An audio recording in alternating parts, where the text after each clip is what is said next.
નમસ્કાર, India news ગુજરાતમાં હું આપની સાથે નિલેશ રાઠોડ. સમાચારમાં વાત કરીએ તો એક મહત્વના સમાચાર સામે આવી રહ્યા છે. જે આ તમને જણાવી દઈએ, મેક્સિકોથી એક મહત્વના સમાચાર સામે આવી રહ્યા છે. મેક્સિકો સિટીમાં પ્લેન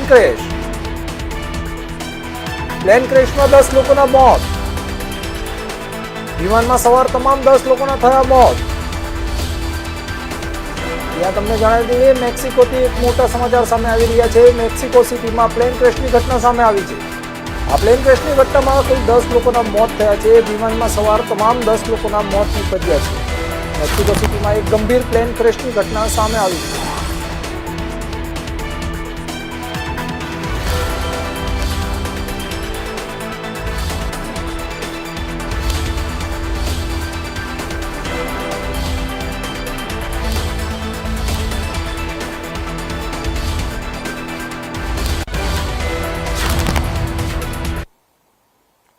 સમાચારમાં આગળ વાત કરીએ તો એક મહત્વના સમાચાર, મનરેગા બિલને